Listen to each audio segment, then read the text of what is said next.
Friends welcome to my YouTube channel simple science quick teaching. आजकेर भिडियोते आमरा रायमार्टिन प्रश्न विचित्रा क्लास 10 भल्यूम 2 जीवन विज्ञान जो प्रश्न से जीवन विज्ञान प्रश्न मॉडल क्वेश्चन नम्बर 7 तार प्रश्नोत्तरेर समाधान उत्तर सह देखे नेब। তোমরা দেখতে পাচ্ছ যে প্রথমে যে 15টি এমসিকিউ রয়েছে, যে প্রথম যে 15টি এমসিকিউ রয়েছে সেই প্রথম প্রশ্নটি হচ্ছে প্রদত্ত কোন জোটটি সঠিক নয়। এটা হবে কেমোনাস্টি সূর্যমুখী। কোন হরমোন প্রয়োগ করে ফুলদানিতে ফুলের তোড়া দীর্ঘদিন সবুজ ও সতেজ রাখা যায়? এটা হবে সাইটোকাইনিন। প্রদত্ত বক্তব্যগুলি পড়ো। এই হরমোন হৃদস্পন্দনের হার বৃদ্ধি করে। এই যে জিনিসগুলি রয়েছে এটা হচ্ছে অ্যাড্রিনালিন। এরপরে নেক্সট যে প্রশ্নগুলি রয়েছে সেগুলি দেখে না এমসিকিউ। যে ক্রোমোজোমের যে অংশে জিনগুলি নিষ্ক্রিয় থাকে সেটা হবে হেটারোক্রোমাটিন। প্রদত্ত কোনটি অজনজননের বৈশিষ্ট্য তা শনাক্ত করে এটা হবে জনিতৃজীবের অনুরূপ অপত্য সৃষ্টি করে। কোন বয়সন্ধিকালকে ঝঞ্ঝাক্ষুব্ধ বিক্ষুব্ধকাল বলে বয়সন্ধিকাল। প্রদত্ত যে দুটি জিনোটাইপ কালো মসৃণ ফিনোটাইপের জন্য দায়ী সেটা হলো বিবিআরআর। তারপরে নেক্সট যে প্রশ্ন হচ্ছে কোন জীবের জিনোটাইপ জানা যায়? এটা হবে টেস্ট ক্রস দ্বারা। কোন প্রকার বনন্তে আক্রান্ত ব্যক্তি লাল রং চিনতে পারে না? প্রোটানোপিয়া। সমৃদ্ধ অঙ্গুলি সমর্থন করে এটা হচ্ছে অভিসারী। যোগ্যতম উদ্বর্তন শব্দটি প্রবর্তন করে হারবার্ট স্পেন্সার। এরপরে উটের আরবিসি কোন বৈশিষ্ট্যের জন্য জলহীন অবস্থা সরু জালক? এটি প্রশ্নটি হবে ক্ষুদ্র ডিম্বাকার। নাইট্রোজেন স্থিতিকে শৈবাল, এটি হবে তোমার হচ্ছে অ্যানাবিনা। কোনো একটি খাদ্য শৃঙ্খল ক্লোরিনযুক্ত কীটনাশক প্রবেশ করলে নিচের কোন ঘটনা ঘটবে? এটা হবে জৈব বিবর্ধন। তারপরে নেক্সট যে প্রশ্ন রয়েছে নিচের কোন সজ্জাটি ভিতরকণিকায়, যেটা হচ্ছে সুন্দরবন করবেট, এটি হবে অভয়ারণ্য বায়োস্ফিয়ার রিজার্ভ জাতীয় উদ্যান। এরপরে খদাগে যে প্রশ্নটি রয়েছে সেগুলি দেখে নাও। ফটোট্রপিক চলন নিয়ন্ত্রিত হয় কিসের দ্বারা? এটা হবে অক্সিন হরমোন দ্বারা। এরপরে নেক্সট যে প্রশ্ন হচ্ছে 2.2 থেকে পরাগযোগের ফলে কী বীজে পরিণত হয়? পরাগযোগের ফলে ডিম্বক বীজে পরিণত হয়। এরপরে নেক্সট যে প্রশ্ন হচ্ছে 2.3 থেকে স্বপরাগযোগ প্রতিহত করার প্রক্রিয়াকে বলে হচ্ছে ইতরো পরাগযোগ। তারপরে নেক্সট যে প্রশ্ন হচ্ছে 2.4 দাগে যে পটকার অগ্রপ্রকোষ্ঠে কী গ্রন্থি থাকে যে গ্যাস উৎপাদন করে? এটি হবে রেড গ্রন্থি। তারপরে রয়েছে যেটি 2.5 দাগে ক্রায়ো সংরক্ষণের ব্যবহৃত রাসায়নিক পদার্থের নাম কি? এটি হবে তরল নাইট্রোজেন। তারপরে নেক্সট যে প্রশ্ন হচ্ছে 2.6 থেকে ক্রসিং ওভার স্থানে নন সিস্টার ক্রোমাটিড দুটির মধ্যে যে এক্স আকৃতির গঠন দেখা যায় তা হলো কি? এটা হবে কায়াজমা। তারপরে নেক্সট যে প্রশ্ন রয়েছে সত্য মিথ্যা এসিটিএইচে কম ক্ষণে কুশিং রোগ হয়? এটি হবে মিথ্যা।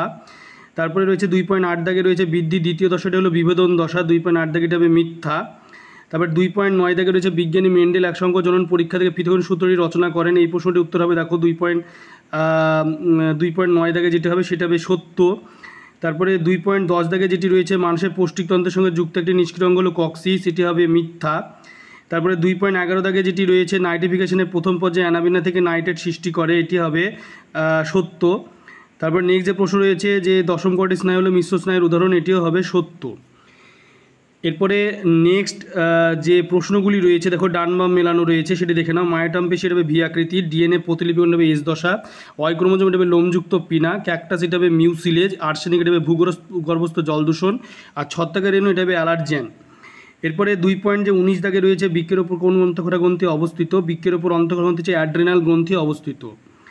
এবার নেক্সট যে প্রশ্ন হচ্ছে 2.20 দাগে যে দিনের তো দেখছি দেখা যায় এরকম দুটি প্রাণীর উদাহরণ দাও, এটি হবে মানুষ, বানর, বাঘ। তারপর 2.21 দাগে যে প্রশ্ন রয়েছে যে নিচের শব্দজোড়গুলির মধ্যে একটি শব্দজোড়টি সঠিক লেখো, তো 2.21 দাগে উত্তর হবে মিওসিস। তারপর নেক্সট যে প্রশ্ন হচ্ছে 2.22 দাগে যে টেন্ডনের কাজ কি? টেন্ডনের কাজ হচ্ছে তোমার পেশিগুলিকে হাড়ের সঙ্গে সংযুক্ত করা। তারপরে 2.23 দাগে যে প্রশ্ন রয়েছে নিচের চারটির মধ্যে যেটি তিনটি অপর বিষয়ের অন্তর্গত, এই প্রশ্নটির উত্তর হবে জেনেটিক কাউন্সিলিং 2.23। এবার 2.24 দাগে রয়েছে কোয়াসারবেটের সঙ্গে কোন উপাদান যুক্ত হয়ে প্রোটোসেল গঠন করে? এটি হবে নিউক্লিক অ্যাসিড। এরপরে রয়েছে 2.25 দাগে যে বিশদ শব্দটি বেছে লেখো, চারটে অপশান রয়েছে দেখতে পাচ্ছ, এর মধ্যে উত্তর হবে প্যান। তারপর 2.26 দাগে দেখতে পাচ্ছ ঝালাই কর্মী দমকল কর্মী সাধারণত ফুসফুসে কোন রোগে ভোগেন? 2.26 দাগে এটা হবে ব্রোঙ্কাইটিস। এবারে বিভাগ যে গ সেই গ দাগের প্রশ্নগুলি তোমরা দেখতে চাও প্রদত্ত তথ্য হলে কোন ধরনের চলন এগুলি লেখো। প্রথম যেটি রয়েছে ক দাগে সেটি হবে তোমার জিওট্রপিক চলন। খ দাগে যেটি রয়েছে ফান্নের শুক্রাণু, এটি হবে কেমোট্যাকটিক চলন। তারপরে গ দাগে যেটি রয়েছে সূর্যাস্ত বা তেঁতুল আমলকি, এটি হবে তোমার গ দাগের ফোটোনেস্টিক চলন। ঘ দাগে যেটি রয়েছে শৈবালে শুষ্ক অঞ্চল থেকে জলের দিকে অগ্রসর হওয়া, এটি হবে হাইড্রোট্যাকটিক চলন। এরপরে 3.2 দাগে যেটি রয়েছে পৌতশীল বিষয়ের ক্ষেত্রে ডায়াবেটিস ইনসিপিটাস ও ডায়াবেটিস মেলিটাসের পার্থক্য, সেই পার্থক্যটি তোমরা দেখতে পাচ্ছ, দেখে নাও, দেখে লিখে নেবে। এরপরে নেক্সট যে 3.3 দাগে যে প্রশ্ন রয়েছে যে সাইনাপসকে সারিবৃত্ত ভালভ বলার কারণ কি? সেই প্রশ্নটির উত্তর তোমরা দেখতে পাচ্ছ, দেখে নাও, দেখে লিখে নেবে। এরপরে 3.4 দাগে যে প্রশ্নটি রয়েছে যে অ্যাবডাক্টর অ্যাডাক্টর বেশি কার্য হতে পরস্পর বিপরীতধর্মী কাজ করে, সেটা দেখতে পাচ্ছ দুটো ধর্মীর কাজ এক। অ্যাবডাক্টরের কাজ হচ্ছে কাছে মানে দূরে সরে যায়, আর অ্যাডাক্টরের কাজ হচ্ছে কাছাকাছি নিয়ে আসে পেশিক্রিয়ার কোনো অঙ্গ দেহের মধ্যবর্তী। এরপরে 3.5 দাগে যে প্রশ্নটি রয়েছে সেটি দেখতে হচ্ছে সবসাথে ক্রোমোজোম সংখ্যা 2n = 16 হলে মেসোফিল কলা, পুংজনন কোষ, শস্য এবং প্রতিপাদক কোষের যে সমষ্টি সেটা প্রশ্নটির উত্তর দেখে নাও, দেখতে পাচ্ছ অঙ্কটি। এরপরে নেক্সট যে 3.6 দাগে যে প্রশ্ন রয়েছে সেটি দেখতে পাচ্ছ স্বপরাগযোগ না ইতরপরাগযোগ কোনটি অভিব্যক্তি বেশি শ্রেষ্ঠ বলে তুমি মনে করছো? তো ইতরপরাগযোগই বেশি মানে অভিব্যক্তির ক্ষেত্রে বেশি কার্যকরী, দেখতে পাচ্ছ। এরপরে যে নেক্সট প্রশ্ন রয়েছে 3.7 দাগে যে জোড় কলম বা গ্রাফটিং কাকে বলে, দেখতে পাচ্ছ জোড় কলম বা গ্রাফটিং কাকে বলে। এরপরে 3.8 দাগে প্রশ্ন রয়েছে যে গোলবি সম্পন্ন কুঞ্চিত বীজযুক্ত মটর গাছের F2 জনিতে ফিনোটাইপ যে অনুপাত 1 সংকর জননে, সেটা দেখতে পাচ্ছ।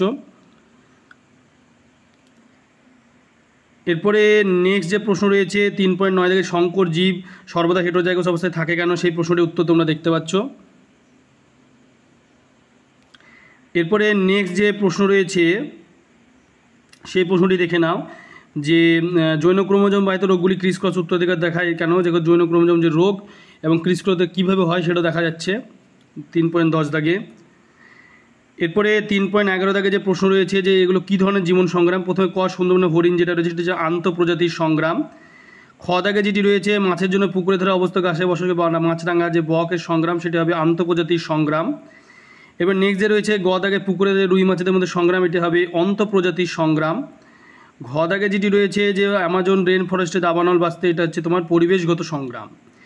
এবার 3.12 দাগে যে বিভিন্ন জীবের নিষ্ক্রিয় অঙ্গের সঙ্গে যে অভিব্যক্তির প্রমাণ, সেটি দেখে নাও, প্রশ্ন উত্তরটি তোমরা দেখতে পাচ্ছ, দেখে নাও। এরপরে নেক্সট যে প্রশ্ন রয়েছে 3.13 দাগে তোমরা দেখতে পাচ্ছ মৌমাছি কয় প্রকার নৃত্য করে, 2 প্রকার, ওয়াগল নৃত্য এবং চক্রাকার নৃত্য। অ্যামোনিফিকেশন কাকে বলে, দেখতে পাচ্ছ 14 দাগে। এরপরে 15 দাগে তোমরা দেখতে পাচ্ছ বায়ু দূষণের মানব স্বাস্থ্যের উপর কীভাবে প্রভাব ফেলে, সে মানব স্বাস্থ্যের উপর ক্ষতিকর প্রভাব বায়ু দূষণে, দেখতে পাচ্ছ। এরপরে 16 দাগে যে প্রশ্ন রয়েছে যে NNDT যেটা তোমার সংকেতটি সংখ্যার আকারে লেখো, দেখতে পাচ্ছ প্রশ্ন উত্তরটি। এরপরে 17 দাগে যেটি বাসস্থান ধ্বংস কীভাবে জীববিদ্যা বিঘ্নিত করছে সেটি দেখে নাও, দেখতে পাচ্ছ লেখা রয়েছে। তোমরা ভিডিওটি বেশি করে শেয়ার করবে, চ্যানেলটিকে অবশ্যই সাবস্ক্রাইব করে পাশে থাকা বেল আইকনে তোমরা প্রেস করবে যাতে পরবর্তী ভিডিওর নোটিফিকেশন তোমাদের কাছে পৌঁছে যায়। এবং প্রশ্নের উত্তরের বিষয়ে আরও কিছু যদি তোমাদের জানার থাকে তোমরা আমাকে কমেন্ট করেও জানাতে পারো।